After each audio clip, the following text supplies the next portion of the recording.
Good morning, Sunday sa inyo mga kachurba. Oo, tahimik na talaga ako. Ilang araw na. Ang liwanag no? Maaraw no? Kahit alas 6 pa lang. Alas 6 pa lang, sobrang araw. Sarap. Maganda ang umaga natin. Hindi na ako kabunot-bunot sa ano ko, kilikili. Alam mo, pumuti-puti na to pero haba kasi ng ano ko. Hindi ko kasi makita ang ganoon. Kasi dati nabubunot ko yan mag-isa. Kaso ngayon, hindi ko siya makita. Kasi taga-bunot ko, mga pamangkin ko, Ate Zoe at Simon, may mga sakit. Kaya tara nang mag-chismis, tikahan tayo, mag-chismis, tika kahit walang kwenta sa akin. So, alam ko naman walang kwenta yung mga chismis ko sa inyo. Kaya, wala, dinaan ko na lang dito pag-chismis ko sa sarili ko. Siyempre, as usual, umaga, fresh na fresh ako hindi dahil. Pagmulat ko, agad ako nag-shower, nag-toothbrush, di po nga. Sa totoo lang, hindi ako naligo kahapon dahil. Ako naligo kahapon kasi may sakit pa nga ako pero okay na ako hindi dahil. Hindi okay na yung boses ka. At hindi na ako nag-singer ay okay na. At least pag-chismis ko sa iyo, okay na yung boses ko di dahil. Actually, dahil. Ilang batch na kaming medyo okay. So ngayon, may next na batch na naman. Meron namang mga next batch na may mga sakit. Ay, sus Marios. Ganun talaga pag may mga trangkaso. Pag nagtrangkaso, sunod-sunod na yan, dahil. Pero yung pinaka-leader sa amin na unang-unang nagkasakit. Hanggang ngayon, ganun pa rin siya. Ay, makakubuntis siya. Baka may pangatlo na siyang baby. Niloloko ko sila Simon. Kasi hanggang ngayon may sakit pa yung nanay. Siya yung pinakauna sa amin na may siya yung pinakaunang may sakit sa amin. Buti si Simon, medyo okay na si Simon. Ako, medyo okay na din. Fresh na ako ang aga, pero sa totoo lang, wala pa akong kape. Dahil, pakape nga. Ay, nakakasusulay. Ano ko naman susulay ko dito, nakakalok. Excited ako masyadong mag-chismis sa inyo, kahit wala akong kape. Napag-chismis na ako sa inyo, nakaka-excited ako dahil. Kaya wala nga ako, ilang araw ko lang kaya masama pakiramdam tapos. Ito pa, ang masano, kahapon pa ako walang kape. Kaya hindi ako nag-chismis sa inyo kahit masama pakiramdam ko. Hindi ako makachismis sa inyo kahapon, wala akong kape dahil. Actually, hanggang ngayon, wala pa rin kape. Naantay ko nga dahil. Sponsor. Ano siya, may chismis din siya. Kasi na yun, may na-chismis na rin siya. Diba? Hello, mga kachurba, na-chismis ka na sa akin. Say hi muna pala, guys. Guys, kaya siya, guys, sa inyo. Kaya, malis na muna siya. Pabulong-bulong lang siya. Ayan, sa gilid. Yun, wala pa akong kape dito. Sarap pa naman sana akong magkape. Fresh na fresh ako dito. Sana nga, may dumating na blessing. Makapagkape ako. Ay, na pinaka-happiness ko. Actually, sad ako. Kaya lang siya. Dahil sa, kapag fresh ako, yung masaya na lang din ako, tipongan. Isa pang pinaka-problema dyan. Wala akong load dahil. Naantay ko lang din para magka-load. Pero mamaya, makikonnect ako sa kapatid ko. Tipongan. Makikipag-connect ako habang tulog siya kayo masakit. Pero siya sakit. Kaya ako gagamit ng kanyang load. Hirap pag sabay-sabay, halos sabay-sabay, nagkakaroon ng may sakit. Makabilib, buti na lang, makakabili ng mga putas-putas, ng mga apple or tawag doon. Yung maasim.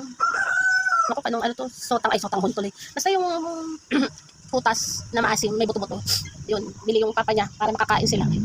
Bumili sila ng gamot. Ano ba? Ako nga. Oo, sobrang sakit din ng ano ko nun. Sa mga napakaramdam ko nun. Nakahiga lang ako. Kunting kain, wala man ako nainom ng gamot. Dahil kung wala akong pera, hindi ako nakabili ng gamot. Pero pasalamat naman sa Diyos kasi yung mga bata nakapag-inom ng mga gamot. Kasi syempre, kawawa naman, diba? Mas kaya, mga matatanda, kayang-kaya na yung pangangatawan natin. Pero mga baby, ay kahit naman baby sila Simon ay, ano pa lang siya, 5 years old.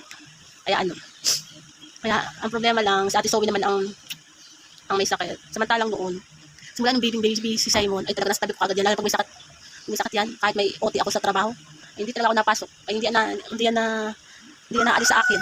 Siyempre pag may sakit siya, hindi ako napasok. Sa akin nakatabi. Pero kaya talagang best in asikaso ako lagi dati.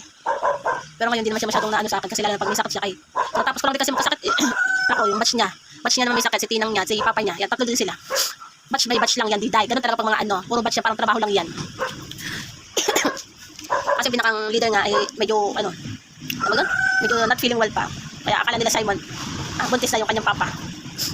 Kaya hanggang ngayon hindi pa siya okay. Kaya sabi ko, alagaan niya. Magkakaroon ka na ng baby brother na mag-alaga. Ay Diyos ko, tuwan-tuwa pa si Simon. Kung totoo may buntis si mama niya, mas tuwan-tuwa pa siya. Ang Ate Zoe, galit na galit. Napakatamad. Sabi niya, ayoko nang may kapatid. Ikaw mag-alaga. Si Simon talaga yung bunso namin dito. Pero gusto niya may baby.